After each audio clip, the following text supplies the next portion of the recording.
Bonjour, nous sommes Léopold Dupont-Fraisse et Margot Furlanetto de l'École des Arts et Métiers de Metz. Nous allons vous présenter ici notre projet MEB-RealHog pour le challenge 4.0 de Camexia. Notre projet visait donc à présenter le MEB, le microscope électronique à balayage, aux élèves de deuxième année en début de leurs travaux pratiques.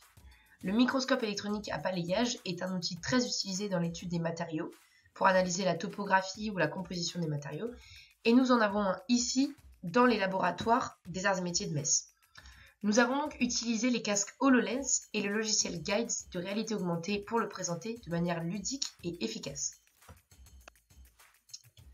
Puisque nous avons travaillé dans le cadre d'un projet scolaire, notre démarche était la suivante.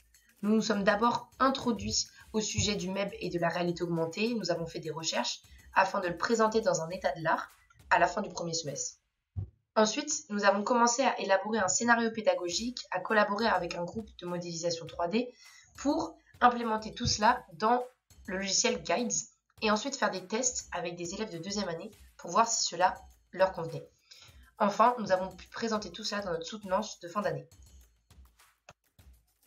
Dans un objectif donc de rendre la présentation plus dynamique, mettre en surbrillance les éléments non visibles du MEB à l'aide de modèles 3D, nous avons utilisé le logiciel Guides. Celui-ci est composé donc d'un texte explicatif de dimension limitée, d'une photo et de modèles 3D. Comme par exemple ici, nous avons un capteur en modèle 3D et des flèches pour rendre la présentation plus dynamique et attirer la vision de l'utilisateur. Afin d'obtenir les modèles 3D, nous avons collaboré avec le groupe MEB 3D, dont l'objectif était de modéliser entièrement le MEB à partir de scans. Donc voici la vision à travers le casque HoloLens.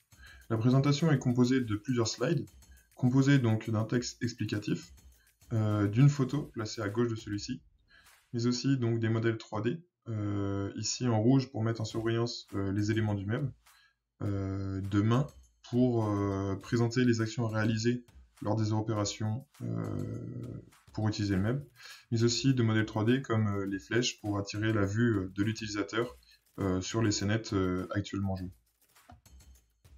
Pour conclure, ce projet nous a permis d'apprendre à utiliser de manière autonome le MEB, mais également de mettre un premier pas dans le monde de la réalité augmentée et virtuelle, ainsi que d'utiliser les outils associés.